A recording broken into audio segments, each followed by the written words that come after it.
پاکستان نے بھارت کو جواب دے کر تاریخ رات کو چاندنی رات بنا دیا۔ وزیر اعظم کی انڈیا کو بھرپور جواب دینے پر 24 کروڑ عوام کو مبارکباد اور ایئر چیف ظہیر بابر کو سلام۔ قومی اسمبلی کے اجلاس میں اظہار خیال کرتے ہوئے شہباز شریف نے کہا کہ پہلگام واقعے پر بھارت نے اس دوست ملک کے سفیر کو بلا کر ڈیمارش کیا جس نے ہماری پیشکش کی حمایت کی۔ ہماری افواج 24 گھنٹے تیار تھیں کہ کب دشمن کے جہاز اڑیں اور کب ہم انہیں اٹھا کر سمندر میں پھینک دیں۔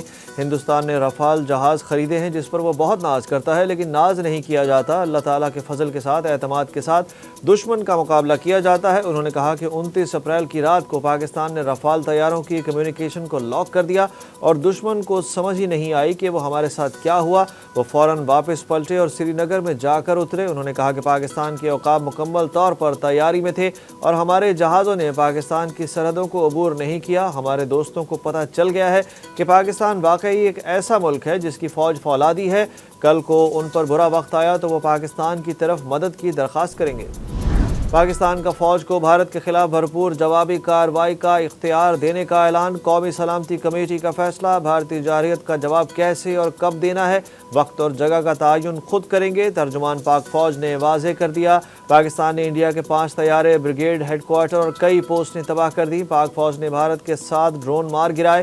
دشمن نے شکست تسلیم کر لی۔ لائن آف کنٹرول کے چکوٹھی سیکٹر میں بھارتی فوج نے سفید جھنڈا لہرا دیا۔ انڈیا نے مقبوضہ کشمیر میں 10 ہلاکتوں کا دعویٰ کر دیا، جبکہ آزاد کشمیر کے ضلع مظفر آباد کی انتظامیہ کا کہنا ہے کہ انڈیا کی جانب سے نوسیری میں نیلم جہلم ہائیڈرل منصوبے کے کیمپ سائٹ پر گولہ باری کی گئی جس سے ہائیڈرولک پاور یونٹ کو نقصان پہنچا۔ دوسری جانب بھارتی حملے کے ممکنہ خطرے کے پیش نظر ملک کے سرکاری ہسپتالوں میں ایمرجنسی نافذ کر دی گئی۔ بھارت کی بزدلانہ کارروائی میں شہید ہونے والے شہریوں کی نماز جنازہ بہاولپور، شیخوپور اور مرید میں ادا کر دی گئی۔ احمد پور شرقیہ میں مسجد سبحان اللہ پر بزدلانہ بھارتی حملہ کیا گیا جس میں پرامن 69 شہری شہید ہوئے۔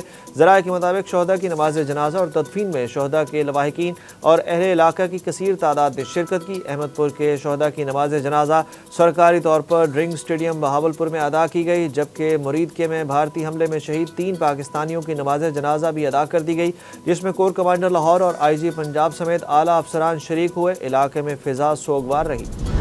پاکستان کا بھارت کو فوری جواب دینے کا اعلان۔ جنگ میں پہل نہ کرنے کا وعدہ نبھایا۔ نائب وزیر اعظم اسحاق ڈار نے کہا کہ پاکستان نے بھارتی جارحیت کے جواب میں صرف دفاعی اقدامات کیے۔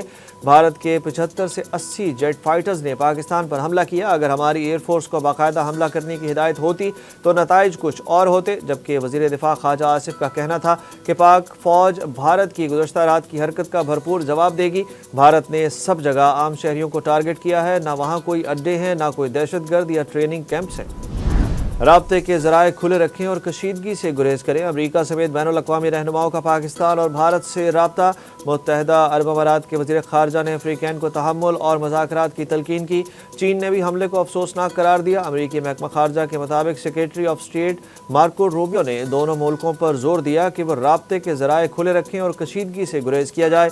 اقوام متحدہ کے سیکریٹری جنرل اینٹونیو گوتریس نے بھارت کو کشیدگی کا ذمہ دار قرار دیتے ہوئے کہا کہ پاکستان پر بھارتی حملہ قابل تشویش اور امن کے لیے خطرناک ہے۔ ترکی پاکستان کا ہم آواز بن گیا۔ بھارتی جارحیت پر پاکستان نے عالمی سطح پر مؤثر آواز اٹھا دی۔ وزیر اعظم شہباز شریف اور قطری وزیر اعظم کا ٹیلی فونک رابطہ۔ قطر کے وزیر اعظم نے پاکستانی جانوں کے ضیاع پر افسوس کا اظہار کیا اور خطے میں امن و استحکام کے لیے پاکستان کے موقف کی تعریف کی۔ وزارت خارجہ نے دنیا بھر میں تعینات پاکستانی سفیروں کا غیر معمولی اجلاس بھی طلب کر لیا۔ فرانس میں پاکستانی سفیر ممتاز زہرا بلوچ کا کہنا ہے کہ پاکستان اور بھارت کی موجودہ صورتحال انتہائی خطرناک ہے۔ اٹلی کے وزیر داخلہ نے نائب وزیر اعظم اور وزیر خارجہ اسحاق ڈار سے اہم ملاقات کی۔ بھارتی اقدامات پر شدید تشویش کا اظہار۔ بھارتی حملے سے متعلق سلامتی کونسل کو بھی آگاہ کر دیا گیا۔ پاکستان کا بزدلانہ حملے پر شدید احتجاج۔ اسلام آباد میں تعینات بھارتی ناظم الامور کو دفتر خارجہ طلب کر کے شدید احتجاج ریکارڈ کرایا گیا۔ ترجمان دفتر خارجہ کا کہنا تھا کہ بھارتی ناظم الامور کو متنبہ کیا گیا کہ ایسے غیر ذمہ دارانہ بھارتی رویے سے علاقائی امن و استحکام کو سنگین خطرات لاحق ہیں، جبکہ بھارتی میڈیا رپورٹس کے مطابق انڈیا کے وزیر داخلہ امت شاہ نے پاکستان اور انڈیا کی سرحد پر موجود انڈین ریاستوں کے وزرائے اعلیٰ، چیف سیکریٹریز اور اعلیٰ پولیس حکام سے ملاقاتیں کی ہیں۔ لاہور کی فضائی حدود کے مختلف فضائی روٹس کو کمرشل پروازوں کے لیے دوبارہ بند کر دیا گیا۔ کرتارپور راہداری پاک بھارت کشیدگی کے بعد بند کر دی گئی۔ سول ایوی ایشن ذرائع کے مطابق اسلام آباد اور کراچی ایئرپورٹس پر فضائی آپریشن بحال ہو گیا۔ اسلام آباد آنے والی پروازوں کو ATC سے معاونت کے بعد آنے کی اجازت ہوگی۔ گلگت سکردو کا آپریشن ابھی بند رکھا گیا ہے۔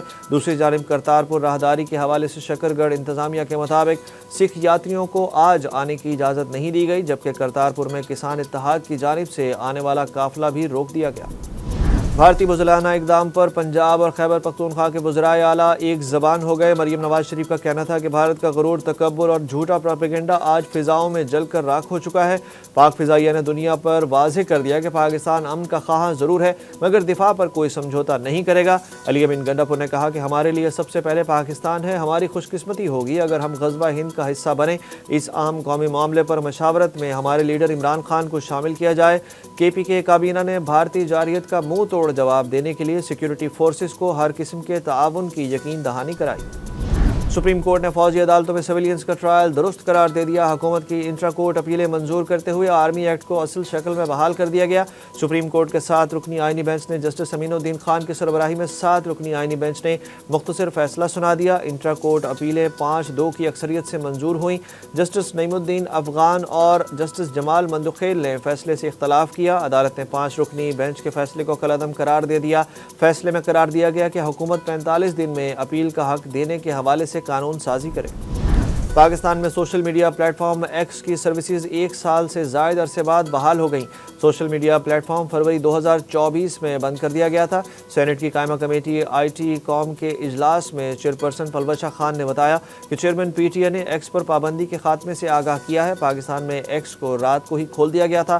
پاک بھارت جنگی صورتحال میں بیانیہ کی جنگ کے لیے ایکس پر عائد پابندی بھی ختم کر دی گئی۔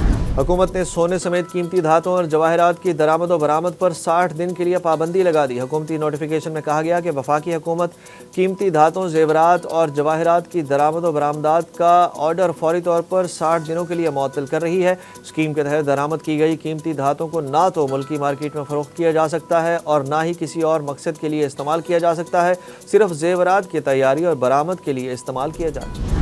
بھارتی جارحیت کے باوجود PCB کے شیڈول میچز معمول کے مطابق جاری رہیں گے۔ اعلامیہ جاری کر دیا گیا۔ کہا گیا اسلام آباد یونائیٹڈ اور کوئٹہ گلیڈیٹرز کا میچ آج راولپنڈی میں شیڈول کے مطابق ہوگا۔ میچ کا ٹاس شام 7:30 بجے جبکہ میچ 8 بجے شروع ہوگا اور PSL 10 کے بقیہ میچز میں بھی کوئی تبدیلی نہیں کی گئی۔